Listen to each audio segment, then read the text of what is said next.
हर हर महादेव। दोस्तों, 17 सितंबर 2025 आश्विन बुधवार, इंदिरा एकादशी तिथि के दिन एक हल्दी दीपक से कर लेना यह एक उपाय होगी। हर मनोकामना पूरी मिलेगी। सभी दोषों से मुक्ति, इतना धन आएगा कि संभाले नहीं संभलेगा। भगवान विष्णु और माता लक्ष्मी जी के आशीर्वाद से पूरे साल धन बरसता रहेगा। दोस्तों, जैसा कि आप सभी लोग जानते हैं कि 17 सितंबर को आश्विन बुधवार इंदिरा एकादशी तिथि पड़ रहा है। इसीलिए यह दिन बहुत ही खास है। क्योंकि देखिए दोस्तों, गुरुजी ने कहा है कि जब भी आश्विन बुधवार इंदिरा एकादशी तिथि पड़े तो आपको सिर्फ और सिर्फ एक हल्दी दीपक वाला उपाय करना चाहिए। यह उपाय इतना खास है कि अगर आपने सही मुहूर्त पर सही क्रिया अनुसार एक हल्दी दीपक वाला उपाय कर लिया, जो प्राचीन काल के समय का महा उपाय है, तो मान के चलिए दोस्तों, भगवान विष्णु जी के आशीर्वाद से आपके जीवन का कितना ही बड़ा दुख हो, उससे आपको मुक्ति मिल जाएगी। आपकी कोई भी मनोकामना हो, मान लीजिए आप नौकरी की तैयारी कर रहे थे, आपकी नौकरी लग जाएगी, आपका बंद पड़ा व्यापार चल पड़ेगा, जिस बीमारी से आप बहुत दिनों से परेशान थे, उस बीमारी से आपको मुक्ति मिल जाएगी। आपके जीवन में धन आना शुरू हो जाएगा। आपके जीवन में धन आने के सारे रास्ते खुल जाएंगे और मान के चलिए दोस्तों, फिर आपको किसी भी प्रकार की परेशानी का सामना नहीं करना पड़ेगा। इसीलिए दोस्तों, इस दिन आप लोगों को इस वाले उपाय को जरूर कर लेना है। भले ही आपने पूरे साल भर इस उपाय को ना किया हो, पर अगर आपने इस आश्विन बुधवार इंदिरा एकादशी तिथि के दिन अगर इस वाले उपाय को कर लिया, तो आपको इस उपाय को करने का वह फल मिलेगा जिसकी आपने कभी कल्पना भी नहीं करी होगी। इसीलिए आप लोग इस एक हल्दी दीपक वाले उपाय को एक बार जरूर कर लेना, ताकि आप लोगों के हाथ से यह मौका ना जा सके और आपको इस उपाय को करने का फल मिल सके।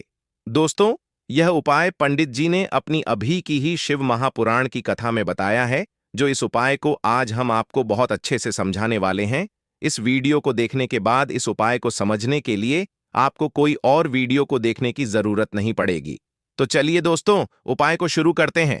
उससे पहले हे भगवान विष्णु आपके इस वीडियो को जो भी लाइक और चैनल को सब्सक्राइब करें, उसके जीवन में कभी दुख दर्द मत आने देना। साथ ही साथ कमेंट बॉक्स में 5 जय श्री हरि जरूर लिखें, ताकि भगवान विष्णु जी की कृपा आप सभी को प्राप्त हो सके।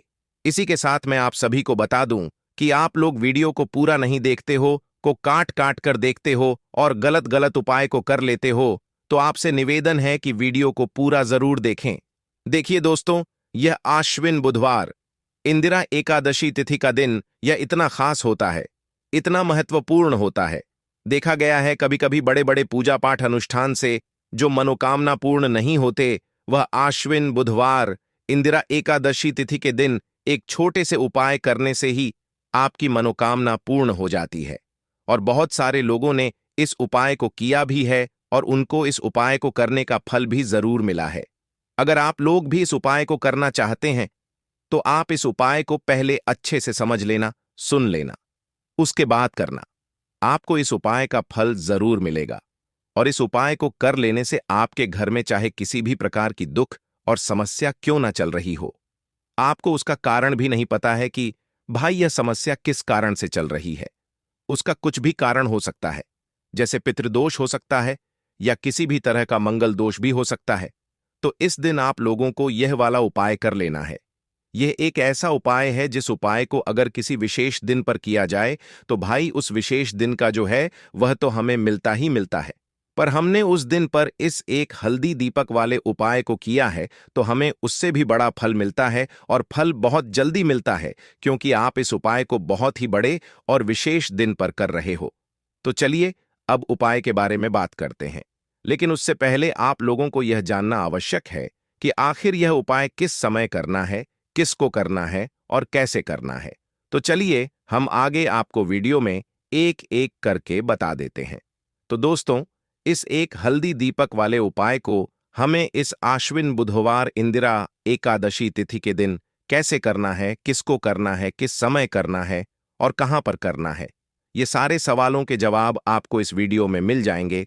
और जो यह वीडियो देखेगा भाई, उसको एक हल्दी दीपक वाला उपाय जरूर करना चाहिए, क्योंकि इस दिन शत्रुओं और किसी भी दोष, किसी भी बीमारी से मुक्ति पाने के लिए एक हल्दी दीपक का बहुत ही बड़ा और विशेष महत्व होता है। और जब बात आ जाए एक हल्दी दीपक की, तो यह सोने पर सुहागा वाली बात हो जाती है और यह एक बहुत ही बड़ा उपाय हो जाता है। अब दोस्तों, इस एक हल्दी दीपक वाले उपाय को आखिर करना किसको है? सबसे पहले हम लोग वह बात जान लेते हैं। तो देखो, घर की जो बड़ी माताएं बहनें होती हैं, उन माताओं बहनों में से कोई भी एक बड़ी माता बहन इस वाले उपाय को कर सकती है। और दोस्तों, अगर आप चाहें तो अपने घर में से सभी सदस्यों को भी इस उपाय को करवा सकते हैं। अगर किसी व्यक्ति की खुद की कोई मनोकामना है, खुद की कोई दुख और परेशानी है जो कि वह अपने लिए ही करना चाहता है, इस वाले उपाय को तो वह खुद अपने लिए भी कर सकता है। बाकी अगर कोई घर में से ऐसा है जो कि अपने पूरे घर परिवार की सुख और शांति के लिए यह वाला उपाय करना चाहता है, तो भाई वह भी कर सकता है। उसमें भी कोई दिक्कत वाली बात नहीं है। कहने का मतलब यह है कि इस उपाय को हर एक सदस्य भी कर सकता है और पूरे घर परिवार के सदस्य के लिए घर की बड़ी माताओं बहनों में से कोई एक माता बहन भी कर सकती है। माताएं बहनें अगर घर में उपस्थित ना हो या वह यह वाला उपाय ना कर पा रही हो, तो फिर घर का कोई बड़ा सदस्य भी इस एक हल्दी दीपक वाले उपाय को कर सकता है। चाहे फिर वह पुरुष ही क्यों ना हो, उसमें कोई भी दिक्कत वाली बात नहीं है। अब दोस्तों, एक हल्दी दीपक वाले उपाय को हमें करना कहां पर है? देखो, इस उपाय को हमें मंदिर में ही करना है।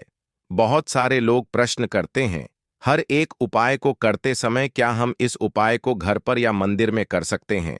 देखो, तो इस वाले उपाय को आप मंदिर पर करोगे तो अच्छा रहेगा, घर में नहीं करना है इस वाले उपाय को। उसके बाद में दोस्तों, जो अगला प्रश्न निकल कर आता है वह यह आता है इस उपाय को लेकर कि आखिर इस उपाय को हमें किस समय करना है, सुबह के समय करना है कि शाम के समय करना है? तो देखो, इस वाले उपाय को आप लोग सुबह के समय भी कर सकते हो और शाम के समय प्रदोष काल में भी कर सकते हो। अब अगर आप पूछो कि भाई साहब, सबसे उत्तम समय कौन सा रहेगा इस एक हल्दी दीपक वाले उपाय को करने का, तो हम आपसे बस यही कहेंगे कि इस उपाय को आप शाम के समय करेंगे तो ज्यादा बेहतर होगा, क्योंकि आश्विन बुधवार इंदिरा एकादशी तिथि का दिन है और इस दिन प्रदोष काल के बहुत महत्व होता है। बाकी अगर सुबह के समय भी करेंगे तो भी अच्छा होगा, उसमें कोई भी दिक्कत वाली बात नहीं है। तो अब दोस्तों, जो अगली सबसे बड़ी और महत्वपूर्ण बात आती है वह ये आती है कि सुबह अगर हम उपाय को करेंगे तो हमें कितने बजे से लेकर कितने बजे तक के बीच में करना है, और शाम के समय प्रदोष काल में करेंगे तो हमें कितने बजे से लेकर कितने बजे के बीच में करना है। तो देखो, सुबह जितनी जल्दी हो सके आप उपाय को करने की कोशिश करना। बाकी अगर किसी कारणवश लेट भी हो जाओ, थोड़ी देर भी हो जाए तो देखो, सुबह जितनी जल्दी हो सके आप उपाय को करने की कोशिश करना। बाकी अगर किसी कारणवश लेट भी हो जाओ, थोड़ी देर भी हो जाए, तो 10 या 11 बजे तक भी आप उपाय कर लेना, पर रात के 12 बजे से ज्यादा देरी ना हो, ठीक है? इस बात का ध्यान रखना। उसके बाद में दोस्तों, अगर शाम के समय प्रदोष काल की बात करें, प्रदोष काल का जो समय है होता है वह शाम के 6 बजे से शुरू हो जाता है। मतलब शाम के 6 बजे से लेकर 7 बजे के बीच का जो समय होता है, यह समय प्रदोष काल का समय होता है। इस उपाय को 7 बजे या 8 बजे के बीच में भी कर सकते हो। मतलब शाम के 6 बजे से रात 8 बजे के बीच में आप कभी भी इस वाले उपाय को कर सकते हो, उसमें कोई भी दिक्कत वाली बात नहीं है। परंतु 17 सितंबर आश्विन बुधवार इंदिरा एकादशी तिथि के दिन कोशिश करना कि समय के अंतर्गत ही कर लो। किसी कारणवश ना कर पाओ तो थोड़ा देरी से भी कर सकते हो। तो चलिए, अब हम अपने सबसे पहले उपाय की बात कर लेते हैं। तो दीपक वाला उपाय करने के लिए आपको सबसे पहले जरूरत पड़ेगी एक दीपक। अब यह एक दीपक बुधवार की रात अपने घर में इस जगह पर जला देना, बड़े से बड़ा शत्रु भी घुटने टेक देगा। दोस्तों, जैसा कि आप सभी जानते हैं, मार्गशीर्ष महीने की बुधवार के दिन बहुत ही शुभ संयोग बन रहे हैं और इस दिन अगर आप 11 लौंग और एक कपूर अपने घर में जलाते हैं तो शत्रुओं से हमेशा के लिए आपको छुटकारा मिल जाएगा। अब देखिए, किसी भी व्यक्ति के जीवन में जब शत्रु से परेशान करते हैं तो वह व्यक्ति अपने जीवन में दुखों से बहुत परेशान हो जाता है। शत्रु हमेशा कुछ ना कुछ ऐसा करवाते हैं जिसके बाद नजर दोष लगती है और अच्छा खासा काम भी बिगड़ने लगता है। व्यापार में मदद आने लगता है, लोगों की तबीयत खराब होने लगती है। जरूरी नहीं है कि सामने वाला व्यक्ति जैसा दिखता है वैसा हो। देखिए, बहुत सारे लोग हैं जो बहुत अच्छे होते हैं, है ना? लेकिन कुछ लोग ऐसे होते हैं जो कब आपके शत्रु बन जाते हैं। आपको खुद भी पता नहीं चलता है। एक तो वह शत्रु होते हैं जो सामने से सीधे सीधे हम पर वार करते हैं, है ना? एक शत्रु ऐसे भी होते हैं जो कि पीठ पीछे कुछ होते हैं और सामने से कुछ होते हैं, है ना? ना ना। तो ऐसे शत्रु होते हैं गुप्त शत्रु, और ऐसे शत्रुओं से हमेशा आपको बचकर रहने की जरूरत होती है। आप अपने शत्रुओं को शांत भी कर सकते हैं, और इस उपाय को करने से आपको शत्रुओं से छुटकारा भी मिल जाएगा। लौंग जो होती है यह शिविर शक्ति का स्वरूप होती है, और आप सभी जानते हैं कि महादेव जिसके साथ होना साक्षात काल भी आकर उसका कुछ बिगाड़ नहीं पाता है। अच्छा, बुधवार का जो दिन होता है यह इतना उत्तम होता है कि आप इस दिन अपने पितरों को प्रसन्न कर सकते हैं, धन प्राप्ति के लिए उपाय कर सकते हैं और शत्रुओं से भी छुटकारा पा लेते हैं। जब 11 लौंग का उपाय और एक कपूर का उपाय अपने घर पर करते हैं तो बात कर लेते हैं सबसे पहले उपाय की, जो कि पितरों को प्रसन्न करने के लिए है। देखिए पितर, जब किसी की किसी से नाराज हो जाते हैं ना, तो उस व्यक्ति के जीवन में बीमारियां, दुख, धन की समस्याएं लगातार बढ़ती हैं। तो कोशिश करें कि हमेशा अमावस के दिन आप अपने पितरों को प्रसन्न करने के लिए उपाय करें। अच्छा, पितृदोष अगर घर में जरा सा भी होता है ना, तो सबसे ज्यादा कष्ट जो आता है वह बच्चों के जीवन पर आता है। बच्चों का मन पढ़ाई में नहीं लगता है, उन्हें आसानी से जीवन में सफलता नहीं मिलती है। बहुत सारे लोगों के यहां संतान को लेकर बहुत समस्याएं होती हैं कि संतान नहीं हो रही है ना? तो पितरों को प्रसन्न करने के लिए आपको इस दिन क्या करना है कि सूर्य भगवान को अर्घ देना है। तो थोड़ा सा तांबे का लोटा अगर हो तो तांबे के लोटे में जल भर लें, वरना किसी भी लोटे में आप जल लें। उसके अंदर आपको क्या करना है, थोड़े से अक्षत के दाने डालने हैं, थोड़े से चावल के दाने, थोड़ी सी किसरी डाल लें। अगर लाल फूल है तो लाल फूल डाल लें और सूर्य भगवान को अर्घ दें। अगर भी आप जल चढ़ा देते हैं, अर्घ दे देते हैं, तब भी आपके घर से पितृदोष दूर होता है। तो जब भी आप बुधवार के दिन सूर्य भगवान को अर्घ देते हैं, इससे आपके पितृ प्रसन्न होते हैं। साथ ही साथ अगर आप कर सकते हैं तो आइपल का जो पेड़ होता है, इसमें भी हमारे पितरों का वास माना जाता है। तो आपको क्या करना है कि एक लोटे में या किसी भी बर्तन में आपको जल लेना है। उसमें थोड़े से आपको काले तिल के दाने डालने हैं, काला तिल डालना है।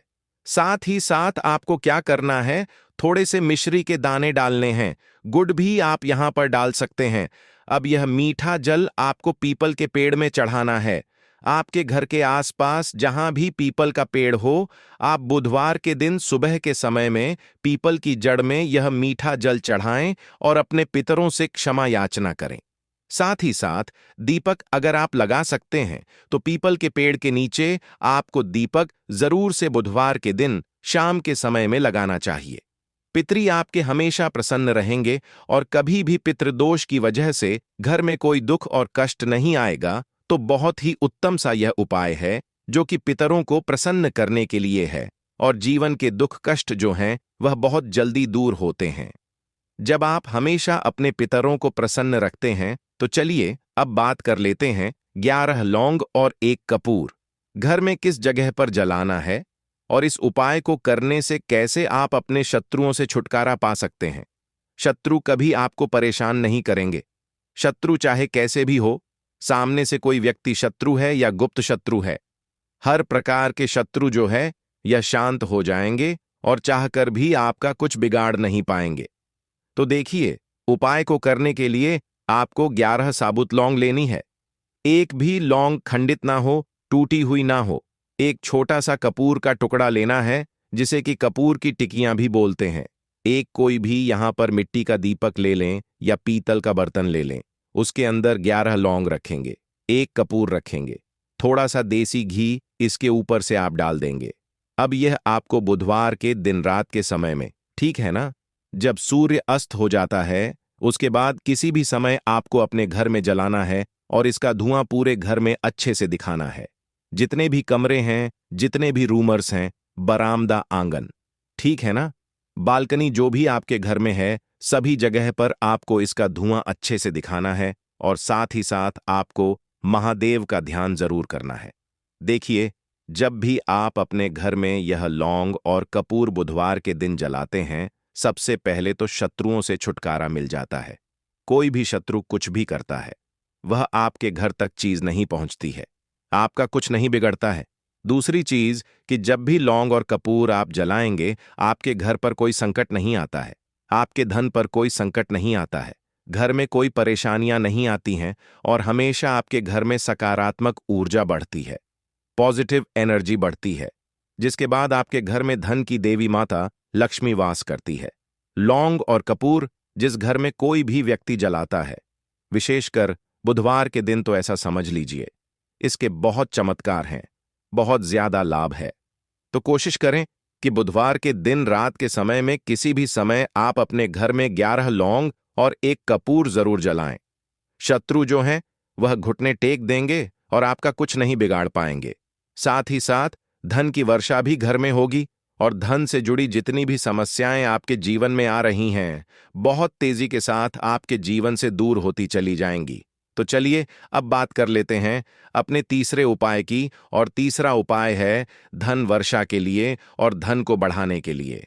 बहुत सारे लोगों की यह समस्या होती है कि पैसा बढ़ता नहीं है।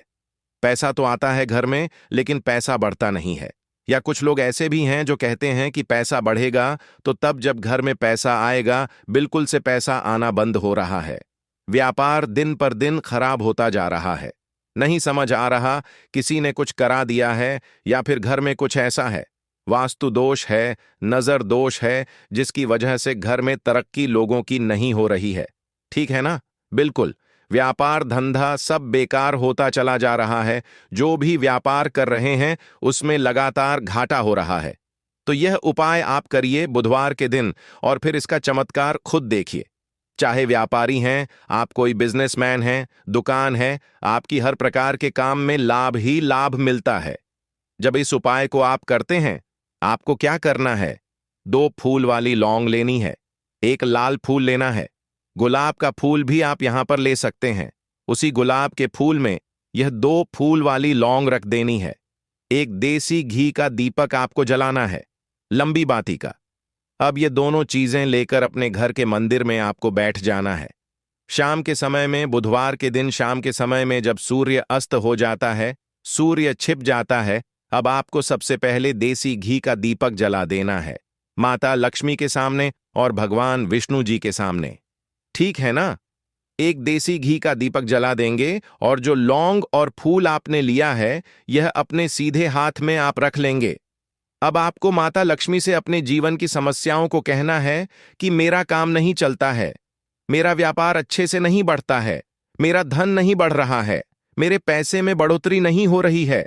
जो भी दुख है, जो भी पैसे को लेकर समस्याएं जीवन में है, सब कुछ आपको माता लक्ष्मी और श्री हरि विष्णु से कह देना है। ठीक है ना? इसके बाद आपको मंत्र बोलना है 11 बार, ओम नमो भगवते वासुदेवाय नमः। 11 बार यह मंत्र बोल देंगे और फिर वह फूल आपको माता लक्ष्मी को अर्पित कर देना है, उनके सामने चढ़ा देना है। चाहे मूर्ति है, आपके घर में माता लक्ष्मी की कोई भी तस्वीर है, प्रतिमा है, फिर आपको क्या करना है कि अपने घर के मुख्य दरवाजे पर भी 2 दीपक जरूर जलाने हैं, बाहर की तरफ, बुधवार के दिन। फिर देखिए आपके घर में कैसे पैसा आता है और धन बढ़ता चला जाता है। अब अगले दिन आप क्या करेंगे? जो फूल और लौंग आपने माता लक्ष्मी के सामने चढ़ाई थी, ठीक है ना, तो फूल तो आप किसी भी पेड़ पौधे के अंदर डाल देंगे। जो 2 लौंग आपने चढ़ाई हैं उसे आप हमेशा अपने पास रखेंगे, अपने पर्स में रखेंगे। पर्स में पैसे रखते हैं या किसी भी चीज में आप अपने पास पैसे रखते हैं, बस वहीं पर आपको अपनी जेब में अगर रखते हैं तो जेब में रखेंगे। ठीक है ना? लेकिन यह 2 लौंग किसी भी कपड़े के अंदर रखकर, किसी भी चीज के अंदर रखकर आपको अपने पास हमेशा रखनी है। कोई भी नजर दोस्त परेशान नहीं करेगी। पैसा हमेशा घर में आएगा और हमेशा आपके जीवन में सुख समृद्धि बढ़ती चली जाएगी। तो बुधवार के दिन इन अचूक उपायों को जरूर करें और इनका लाभ जरूर उठाएं। तो अब बात कर लेते हैं अपने अगले और महत्वपूर्ण उपाय की। तो दोस्तों, इस उपाय को करने के लिए सुबह होने से पहले उठ जाना है। घड़ी मत देखना। जब नींद अपने आप टूट जाए वही समय ठीक होता है। सबसे पहले जमीन पर पैर रखने से पहले मन में बोलना है, आज जो करूंगा वह सिर्फ अपने भाग्य को ठीक करने के लिए करूंगा। फिर बिना किसी से बात किए सीधा रसोई में जाना है। कोई दरवाजा जोर से मत बंद करना, सब कुछ धीरे से करना है। वहां हल्दी का डिब्बा ढूंढना है। जो सबसे कम इस्तेमाल होता है वही असली होता है। उसमें से बस एक चुटकी निकालनी है, ना ज्यादा ना कम। जितनी उंगलियों में आए उतनी, उससे ज्यादा नहीं। अब एक कटोरी चाहिए। तांबे की हो तो सबसे अच्छा पीतल चलेगा, नहीं तो मिट्टी का छोटा सा प्याला भी चलेगा, लेकिन प्लास्टिक नहीं चलेगा। अब उस हल्दी को उस कटोरी में रखना है, बिना किसी मंत्र, बिना किसी सोच के। बस हल्दी डालते हुए इतना बोलना है, जो पीला है वह उजाला है। मेरे जीवन में अब यही उजाला चाहिए और कुछ नहीं। अब एक सफेद कपड़ा ले लो, रुमाल हो या धोती का किनारा साफ हो, बस इतना जरूरी है। अब चुपचाप घर से बाहर निकल जाना है। किसी से पूछना नहीं, बताना नहीं। सीधे उस जगह जाना है जहां घास उगती हो। कोई मंदिर का पिछवाड़ा, कोई खाली मैदान, कोई तुलसी के पास की मिट्टी, कहीं भी जहां जमीन ने दूरवा को जन्म दिया हो। अब जमीन पर बैठना नहीं है, बस खड़े खड़े झुक कर देखना है और धीरे धीरे दूरवा तोड़नी है। पूरी की पूरी नहीं, बस ऊपर की 3 पत्तियों वाली शाखा, एक नहीं, 2 नहीं, पूरे 21 तोड़नी है। लेकिन हर बार जब तोड़ो तब मन में एक बात बोलनी है, हे गणपति, मेरी अटकी हुई किस्मत को काट दो। हर बार यही 21 बार। अब वह दूरवा रुमाल में लपेट लो और घर लौट आओ। अब जहां सबसे ज्यादा शांति हो वहां बैठो। मंदिर हो तो ठीक, नहीं तो दीवार का वह कोना जहां बचपन में बैठते थे वहां बैठ जाना है। अब कटोरी को अपने सामने रख देना है, दूरवा खोलनी है और एक एक करके सारी दूरवा उस हल्दी में डालनी है और हर बार मन में बोलना है, जो रुकावट है वह अब नहीं रहेगी। फिर उसी कटोरी को अपने दोनों हाथों से उठाना है, आंखें बंद करनी है और एक लंबी सांस लेकर उसे माथे से लगाना है। फिर बिना कुछ बोले, बिना कुछ मांगे, बस 5 मिनट तक मौन बैठना है। वह मौन ही सबसे बड़ी प्रार्थना है। अब उसी कटोरी में थोड़ा सा शुद्ध जल डालना है। अगर गंगा जल हो तो बहुत अच्छा, नहीं है तो भी चलेगा। पानी से हल्दी और दूरवा भीग जाए, बस उतना। अब कटोरी को सिर के ऊपर से 3 बार घुमाना है, पहले दाएं से, फिर बाएं से, फिर एक बार और दाएं से, जैसे कोई अंधेरे का घेरा काट रहा हो। और फिर उस कटोरी को लेकर चुपचाप घर से बाहर जाना है, किसी पुराने पीपल के पेड़ के नीचे या किसी बहते पानी में, नदी में, वहां जाकर वह हल्दी और दूरवा बहा देनी है। लेकिन ध्यान रखना, पीछे मुड़कर नहीं देखना है। जैसे जो छोड़ आए वह अब दोबारा जिंदगी में लौटे नहीं। फिर लौट कर घर आना है, हाथ मुंह धोना है, लेकिन ना कुछ खाना है ना पीना है। कम से कम दोपहर तक कुछ नहीं, सिर्फ मौन रहना है और मन में एक बात टिकाए रखना है, अब जो होगा वह मेरे लिए सही होगा। यही उपाय है, यही टोटका है और यही भरोसा है। इसे किसी को बताना नहीं है, किसी से चर्चा नहीं करनी है। और किसी दिन अचानक जब कोई बंद दरवाजा अपने आप खुल जाए तो समझ लेना हल्दी और दूरवा ने अपना काम कर दिया है। अब जब उपाय पूरा हो गया, जब तुमने चुपचाप हल्दी उठाई, दूरवा तोड़ी, मंत्र नहीं बोला, लेकिन प्रार्थना की, तो समझो कि अब काम उस स्तर पर शुरू हुआ है जहां शब्द नहीं पहुंचते, जहां इंसान की समझ रुक जाती है और जहां से किस्मत की चाल चलती है। मगर दिक्कत यह है कि आजकल इंसान इतना शोर सुनता है कि जब जीवन में कोई बदलाव चुपचाप आता है तो वह उसे पहचान ही नहीं पाता। इसलिए जरूरी है यह जानना कि उस उपाय ने असर करना शुरू किया है या नहीं, और अगर हां तो कैसे। सबसे पहला संकेत, मन की हल्कापन। कोई बड़ी बात नहीं होती, बस एक सुबह उठते हो और बिना वजह मन हल्का महसूस करता है। न कोई बड़ी खुशखबरी मिली होती है, न कोई पैसा वापस आया होता है, लेकिन भीतर से लगता है कि जैसे कुछ हट गया है। कोई बोझ, कोई डर, कोई घबराहट जो महीनों से थी आज नहीं। यही पहला संकेत है कि उस हल्दी ने अपना रंग फैलाना शुरू कर दिया है और दूवा ने जो बांधा था उसे काटना शुरू कर दिया है। दूसरा संकेत, वह लोग जो आपको नीचा दिखाते थे अचानक चुप हो जाते हैं। वह जो रोज ताना मारते थे, वह जो आपको नजरअंदाज करते थे, वह जो आपके रास्ते में दीवार बनते थे, अचानक जैसे किसी अदृश्य ताकत ने उनकी जुबान बांध दी हो। वह सामने होते हुए भी आपसे कुछ नहीं कह पाते, और जब आप जाते हो तो उनके चेहरे पर एक झिझक होती है, जैसे वह जानते हो कि अब आप वहीं नहीं रहे। यह दूरवा का काम है जो रुकावटें बिना आवाज के काट देती है। तीसरा संकेत, रुका हुआ पैसा, अटका हुआ काम अचानक बिना कोशिश के हल हो जाता है। जैसे किसी ने फाइल को धकेल दिया हो, जैसे कोई केस जो सालों से रुका था उसमें तारीख लग जाए, या बैंक का वह चेक जो बार बार लौटता था अब पास हो जाए। आप खुद सोचोगे मैंने तो कुछ नहीं किया, फिर यह कैसे हो गया, और वहीं आपको याद आएगा